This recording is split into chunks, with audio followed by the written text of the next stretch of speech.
Okay. Yep. Hey, okay. Giacomo Calabrese here. Just Figs is my Facebook page. A lot of guys ask me about my pizza dough recipes, and first I'm going to start with saying there's no one right or wrong way to do it, but we're going to talk about a couple different kinds of doughs. And I'm going to do a series where we're going to make some different bread and pizza doughs and show you how flexible they are to make other things, like whether they're rolls or different garlic knots or pretzels or etc. This dough I'm going to make right now, we're going to do a 60% hydration pizza dough, which is going to be a New York style pizza dough. It's going to be 20% sourdough culture, and it's going to be 1% salt, 1% sugar. If you could take a look at my sourdough starter that I cultivate, I feed this probably 2 or 3 times a day to get it nice and bubbly. If you notice these bubbles in here, the way that it's forming with the gases, I know this is a fully active sourdough starter right now. We'll do some separate videos on the sourdough starter itself. Right now, I'm just going to show you how I make a pizza dough with the sourdough starter. So first thing we're going to do is get our scale out. I'm going to have my little mixing bowl here. I'm going to turn it on. And I'm going to start by measuring. Turn it on. Put it on grams. Grams is always superior to weighing. Okay. And I'm basically going to take about 200 grams of sourdough starter to start. And this is subjective. You don't have to use this, but it just helps get me the right hydration level, that what I'm looking for, so that it's just consistent. So whatever you do in baking, just try and do it consistently, and it's going to work out for you a little bit better. So first, I'm just going to measure out about 200 grams. There you go. 200 grams of mature, ripe sourdough starter that's fully active. It's ready to go. Okay, now the next thing we're going to do is zero out our scale. And I'm going to measure 600 grams of filtered water.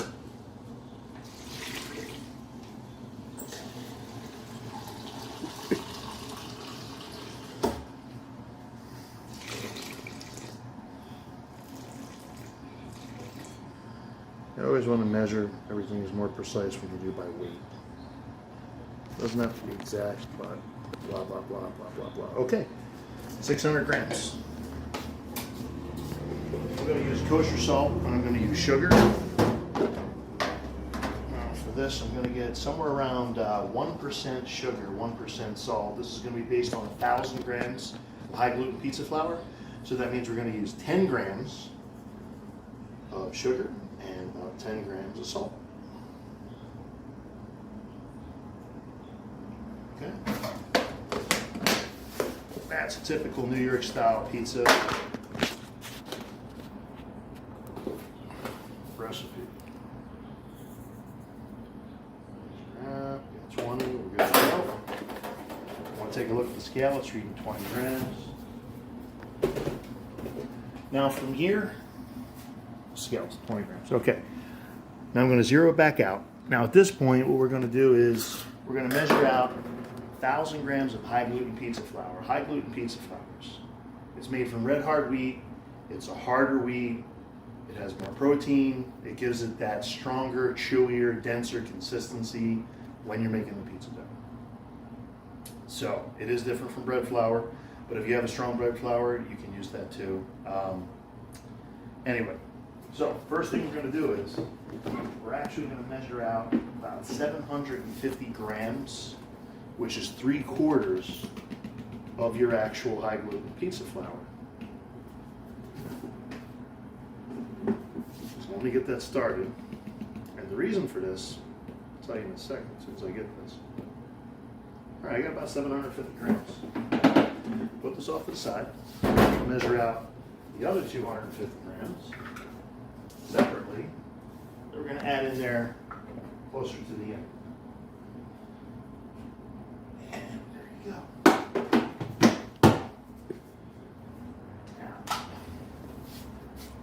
Now, just turn on the scale. Got my KitchenAid Pro 600 model here. It holds about 6 quarts. I find it ideal for these little projects here. Now the reason why I'm only using 3/4 of the flour is what we're going to do is we're using the technique called intermittent wet mixing. we're going to let most but not all of the flour hydrate for at least about a good 20 minutes on a low setting. And that's just going to make the dough easier to knead, and it's going to put less strain on your motor, and it's also going to take a little bit less time to knead it, which is ideal. Now, when you're looking for these high gluten pizza flours in the store, if you're looking for King Arthur brand, it's Sir Lancelot, Gold Medal, what does Gold Medal use? I forget. I get the store brand. Costco sells them, I think. I think Walmart at one time was selling them. I'm getting the La Romanella brand from Smart and Final. I know Gold Medal has their own brand. It's called All Trumps. So I actually use this for all of my artisan breads, and I'm also going to use it for my fresh pastas, because even in your fresh pastas, a high protein flour is going to work out better for when you put the pasta rollers on and you have to stretch it. It's going to give you that extra elasticity and strength without breaking, as opposed to using an all-purpose flour.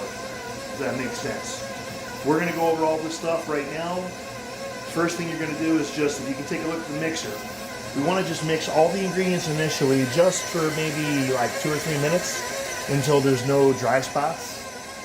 And then at that point, we're just going to turn it off, and we're going to let it sit about 20 minutes. And it's just going to let the flour hydrate. It's going to soften up, absorb the water, and then it's going to be easier to actually mix. And then we're going to show you how we're going to divide it up and cut it up. So this is pretty good. And that's step one. Okay. Ready? We're recording. Okay. Okay, so we're waiting for the dough to hydrate. And let's talk about hydration levels for a minute. We said there's no right or no wrong way to make a pizza dough. You can use various flours, you can use various hydration levels. Typical, I would say, New York style pizza dough, general pizza dough recipes, Neapolitan style pizza dough recipes, they're gonna fall somewhere in a 60 to 65% hydration range. This recipe, what we're using, is based on 1,000 grams of flour, high gluten flour at that, 600 grams of water, and 200 grams of a sourdough starter at 100% hydration, which is actually 100 grams of water and 100 grams of more high gluten flour. So that's actually going to fall somewhere in around about a 63% hydration range, which again, right in between 60 to 65%. This is going to create a dough. When we take it out of the mixer, you're going to see it's going to be a tacky dough, not necessarily a sticky dough. What that means is it's going to be able to grab your hands and somewhat to have a tactile sensation to grab it, but it won't actually necessarily stick to your hands like when you put it in something like oatmeal and you have to shake it off kind of thing. Those are like really higher hydration doughs until they actually, the gluten starts to form anyway and they actually become easier to work with, which we're going to do in some other videos. But I wanted to talk about that. General pizza making, I'm going to stick somewhere around 60 to 65% hydration. Some of our pan pizzas we typically make in the same hydration range is fine. You'll see it's going to be very popular. People are going to do 70, even up to 80% hydration doughs, which is going to be similar to your bread dough recipes or even like your focaccia ciabatta sort of dough recipe hydration levels. And that's going to create a lighter, moister, fluffier type of a pizza, as opposed to your thinner crust pizzas, which we're doing right here. This is going to create a denser, stronger crust that's going to be able to be a little bit thinner and yet still hold up your pizza toppings. So that's what we're working for with this one. Now, typical sizes for the dough. This recipe at 1,000 grams of flour, 600 grams of water, and 200 grams of sourdough starter is going to make a total of 1,800 grams, which is just over 4 pounds. I'm going to be able to separate this into 4 pieces of dough for a large pizza, say 16-inch, and that's going to be a pound of dough each, which is going to be able to enable you to make a decent thin crust pizza. Now you can modify these sort of figures. If you want a thicker crust pizza, you're welcome to add a little bit more. I'll actually go as high as maybe like 18 or almost 19 ounces per dough ball, which is about maybe say up to 525 grams I've worked with for when I make, say, a little bit, I get a little bit zealous with the toppings, and maybe I'll make a thicker crust for that. Most people prefer a moderate to a thinner crust, so I would stick with this ratio. Now, if I was going to make, say, the difference between a Neapolitan style dough, typically they're going to use that 00 Caputo flour, and that's going to be a lighter, lower protein flour. When you eat those pizzas, typically they're eaten on a plate they're served, because it's going to be softer and it's going to be a little flimsier. It's not going to be able to hold up the toppings the same way that the tougher, chewier, more elastic, higher gluten flours will do. So typically what I'm going to do is I'm going to use the same flour, which is this high gluten flour, to make my Neapolitan style pizza dough, which is popular in America, where we're basically going to take either strong bread flours or a mix of a high gluten pizza flour and also either some all-purpose flour or even just like maybe half and half with the Caputo flour. And what that'll enable it to do is it'll give it a little bit more strength and structure so that you can pick it up a little bit easier with the slices, as opposed to just eating in a plate with the typical Neapolitan style softer dough recipe. And the other difference is, when we're going to work with those Neapolitan style doughs, we're going to cook them at a high temperature of 750 to maybe 950 degrees, and they're going to cook in 60 to 90 seconds. Now, with those higher heat bakes, there's certain advantages and certain disadvantages. One of the disadvantages is any kind of sugar that's in there is not going to caramelize at those temperatures. It's going to burn and turn black. So I like the way that I get the taste of the sugar, the way it tempers the acids in the sourdough pizza dough for my New York style pizza recipe. And I also use that in my pretzel doughs or even in my bagels. I'll take that same dough and I'll use that for it. But in the Neapolitan style, instead of going 1% salt, 1% sugar, Neapolitan style dough, we're going to go 2% salt, no sugar, and of course there's no oil in the dough per Neapolitan, rules. We're going to do that in another video, but it's basically almost the same, except instead of like 1% salt, 1% sugar, 10 grams each, you'll just go 20 grams of kosher salt, and you're essentially making almost the same dough. That's it for now. We're going to wait for this in another second, and we're going to start mixing the dough.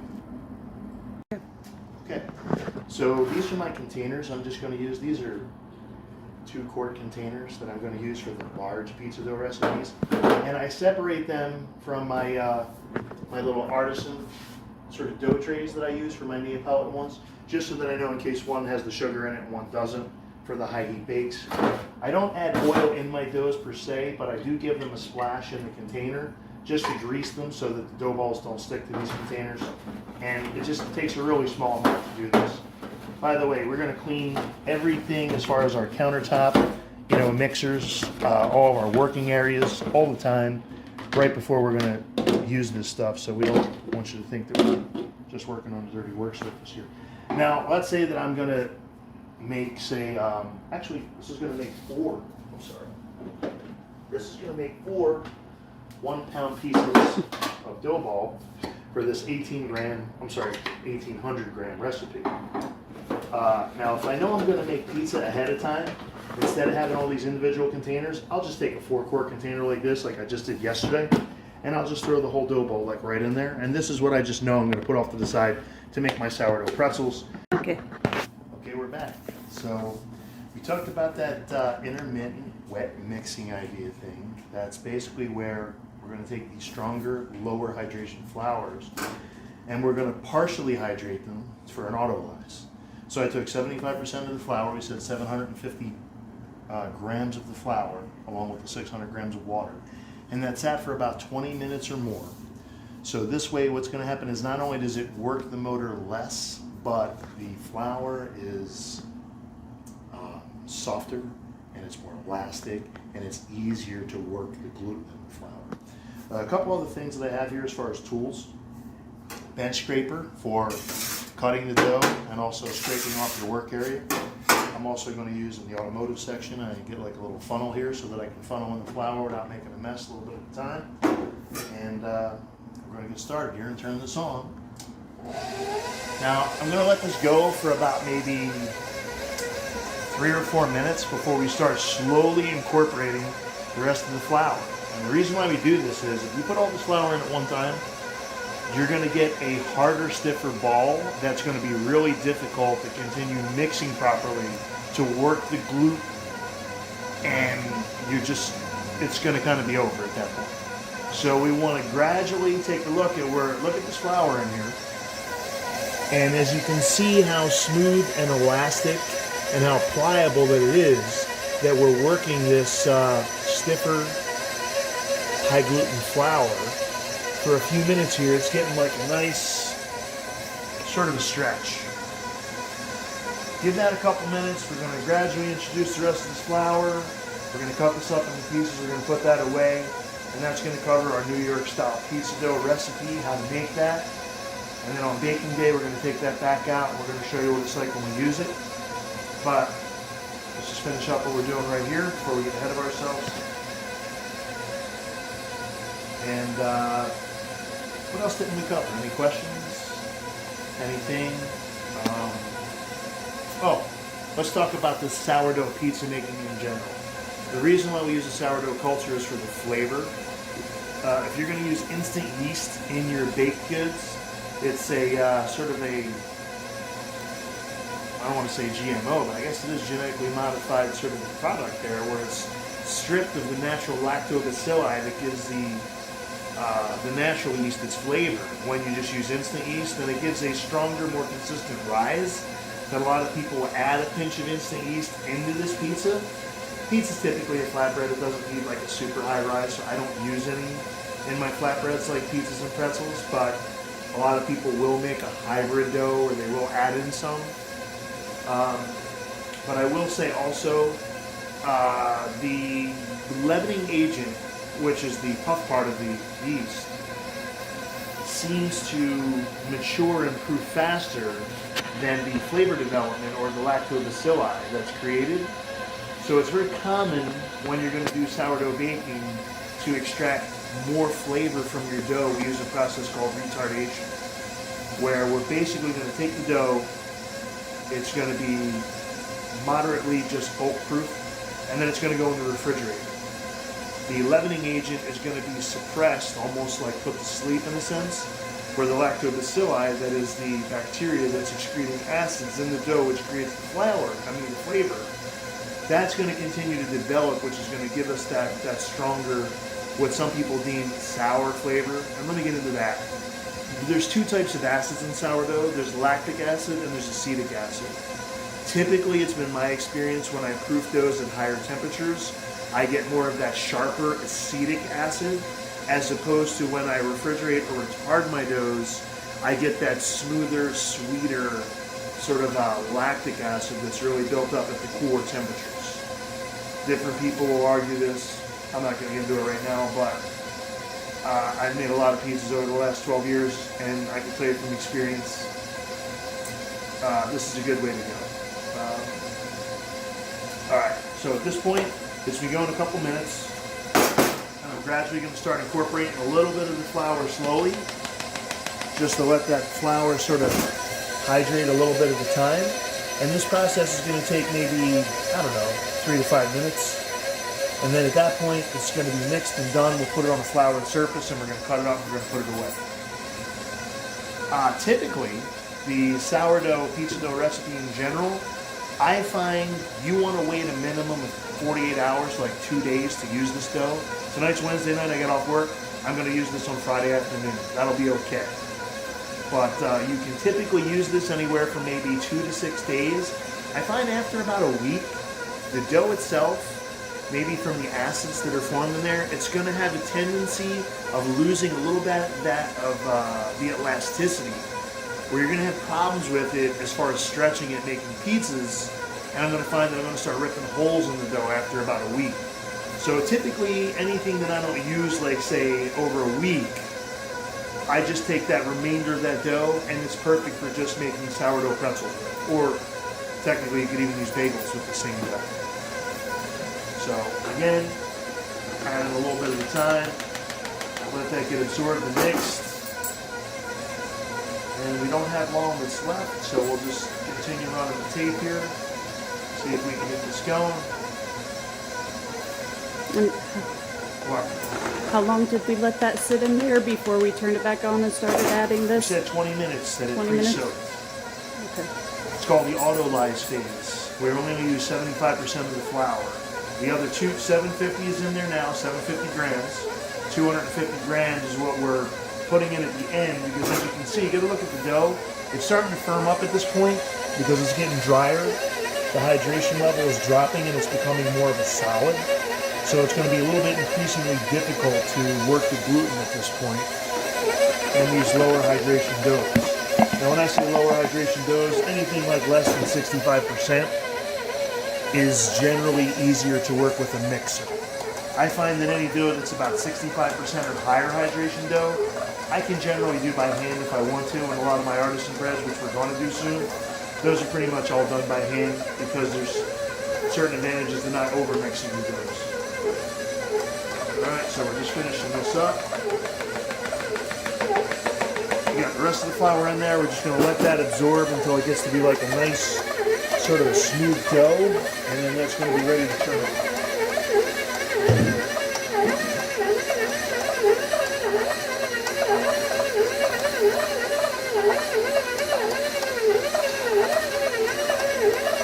Okay, so let's also talk about baking. When on baking day, we're going to turn on our oven about 500 degrees, 550 if you have it available. Generally, for a regular New York style pizza dough, I have a stone in my oven on the bottom shelf, which we're going to do on baking day. We'll go over that.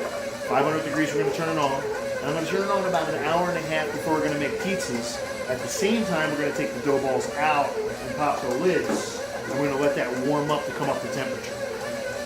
Typically, these pizza dough balls that I'm making right now, from the time that I started the dough to the time it goes in the refrigerator, there might be about a period of about maybe an hour lapse. That's all that's needed to let this yeast that's starting to feed on the dough, but it's not exhausted, so that it has more food in there for a couple of days.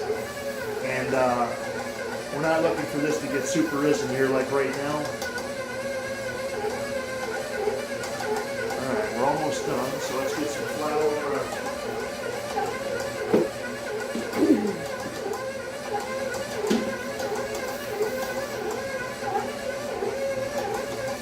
Veg flour.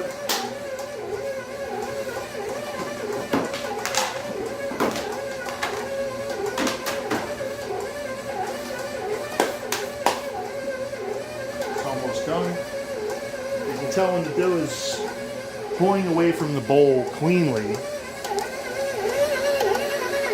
That's showing us that it's starting to form a ball, and it's not like any kind of like a mush.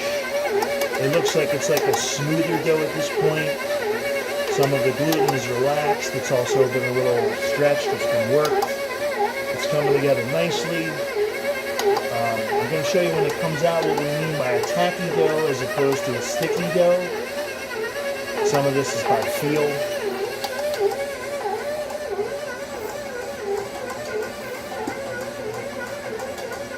Some people will take this out and put it on a floured surface and they'll actually let the dough relax for maybe another 15-20 minutes. That will just help it to relax, to stretch easier. But this auto-lyse phase where we did this slow intermittent wet mixing pretty much took care of that, so we're not going to worry about that. And this looks like it's pretty much done.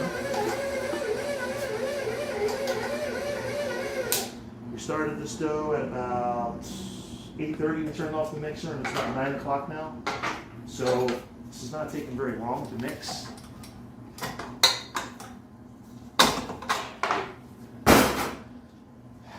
So as I take this dough off, see as this is pulling off the our little dough hook. But pay attention to what I told you before: tacky but not sticky. What does that mean? It means it will grab onto me, but it will release.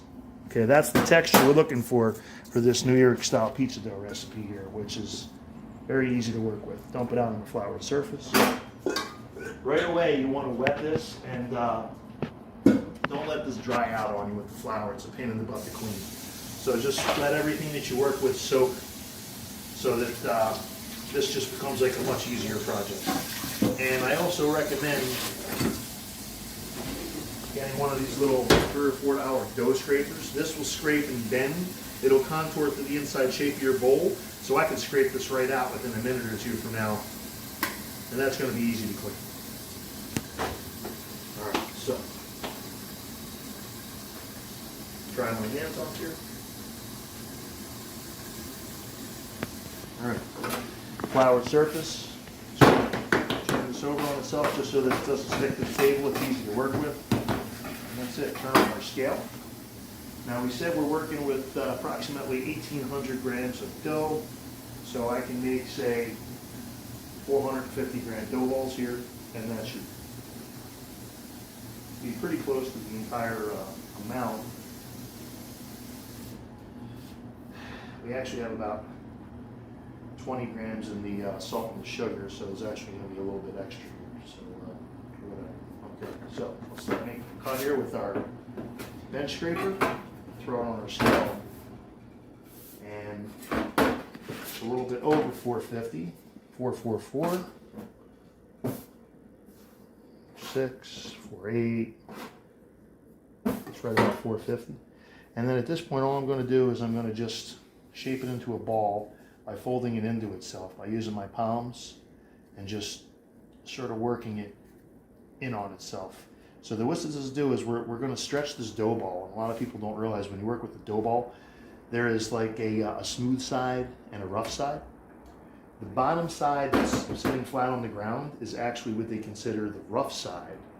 When you pick up a dough ball out of a container, the smooth side, the one that's on top, is the one that we flour up, and that one's the one that we actually have down on the pizza peel because it's smoother, it won't stick to the peel as much. So this is also, we're creating a little bit of tension strength here so that when you ball up your pizza doughs, they don't flatten out as much. You don't want any air pockets in this, so. And that's pretty good. And at that point, flour it up a bit, drop it in my grease container, lid's gonna go on. This has been out about 40 minutes, 45 minutes. I'll let it sit out about a total of an hour maybe, and then it's gonna go in the refrigerator. So again, right here, 468, take a little bit off.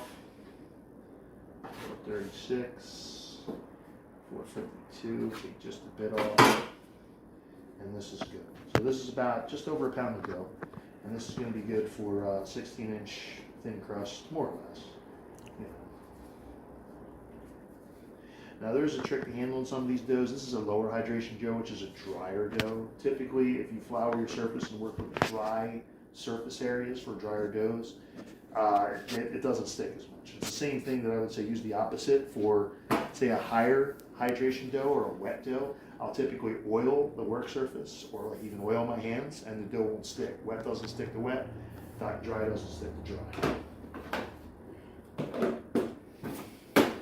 So if that gives you an idea of how I do this, that's fantastic.